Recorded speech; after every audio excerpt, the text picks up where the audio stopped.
All right, good morning everybody. We are back out here on another pondless waterfall today.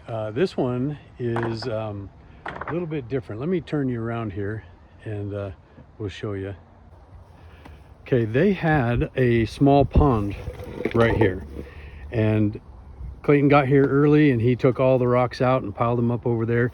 And what we're going to do is we removed all that stuff. We removed the pump, everything out of here. We're going to take this old liner out, and then we're going to put in an aqua basin 45. You've seen the aqua blocks that we have, but this is a little different deal. I'll show you how that works, but we're going to sink that down here and then carve into his hillside up here. We're going to give probably 3 big winding drops, come down and feed into this, and we've got it where it points right back to the living room and the kitchen right there. It's already there. This is probably going to be a pretty simple deal there, but in my next video I'm going to talk about pond maintenance, and I'm going to explain why a pond like this doesn't work. This is very typical. This is what I come across all the time, where it's just a hole in the ground and the pump just sits on the bottom and then circulates up to the top. You can see right there the pipe that comes out. And in my next video we're going to talk about how an ecosystem pond works, but now we got to get started on this one. Okay, so this is going to be our reservoir. This is called an Aquascape Aqua Basin 45. It's 45 because it's 45 inches from corner to corner, and it holds about 100 gallons of water. Right here is a little access port where we're going to set our pump, and we have the AquaSurge 4000 pump here. And when we set the pump in there, the intake would normally sit about 2 inches off the bottom, and then the intake is about 1.5 inches. So the top of the intake is right here. The top of the intake is about 4 or 5 inches off the bottom. So as soon as water would get down and get even with that, it would start sucking air. So we're going to take this apart and then put this on. It would sit on there like that, and then so it sucks water just directly off the bottom of the aqua basin. So of the 100 gallons, all the way until it gets down to the last ½ inch, it's still going to be sucking in water. And then I have to drill in a hole right here and put in this bulkhead fitting so that we can plumb it, and it's going to run up and around and then out of this little 12-inch spillway right here. This 12-inch one is so much nicer than those 22-inch ones that I normally use, because it's so easy to hide, but it can only handle at most 4,000 gallons of water. So this is a perfect spot for the Aqua Basin 45, the little spillway, because it's just going to be a smaller pondless than the ones we've been doing here, but it's still going to be perfect, especially tucked in between all these plants right here. It's just going to really look nice. They have a natural hillside, so we don't have to build anything up. And all right, we're going to get to it. Okay, so now the aqua basin is in the ground. I've got it.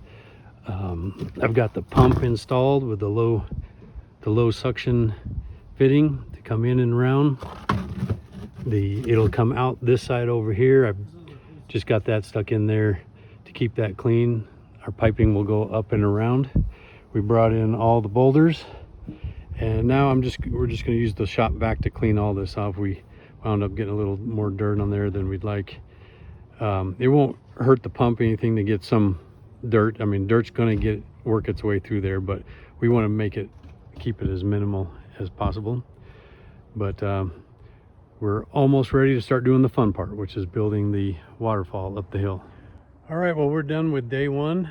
We've got our reservoir in and about 3/4 of the way rocked in. We're gonna have to stop because even though I do have plenty of rocks left, I just don't have the right ones to fit where I want right there. I'm gonna have that guy right there be a split where water's going around both sides, and I just don't have anything tall enough to fit up there. So I'm gonna have to go get some more tomorrow morning.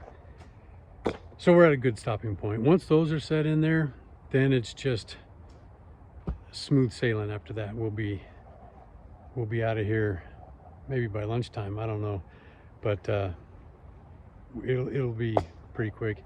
Clayton is just cleaning up our mess, and we will see you tomorrow. All right, well, we're about 3/4 of the way through day 2, and I have done a bad job of videoing. Sorry. I get kind of busy and forget, but we got it running, and I think it looks pretty good. Now we've got to clean up the edges, tuck those away, but we want it running first so we can see if there's any water getting behind the rocks, and if so, how much and what we have to do. You hate to button it all up and then find out you've got to take it all apart. So, but everything's looking good. One thing to point out, whenever you get a waterfall or a pond or something done, first day or two is usually the water is going to be pretty muddy or dirty, because all those rocks have a bunch of dirt on them, and so it's going to rinse it all off, and it has to go cycle through probably about two days at the most I've ever seen before you could really see it was a real clear. A week later it's as clear as it's going to get, and it looks good. But I'll turn it around so you get a better look at it. All right, so you guys still have the basin open. I just put in a autofill valve. That's the white thing right there. He's got an irrigation line over here. I'm gonna have to come and connect that. I leave this all open so I can make sure I don't have any leaks before we backfill all that. And I like the way these waterfalls are turning out. That one's gonna look really cool with that light underneath it at night. I like how that one's broke up quite a bit.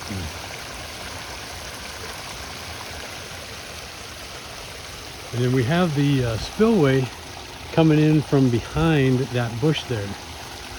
So you can't see the origin unless you walk, you know, over here along the fence and look at it. You won't be able to see that spillway. So anyhow, we still got about 2 hours worth of work to kind of button this up. And like I said, I'm going to come back tomorrow and hook that autofill line, because I don't have the right.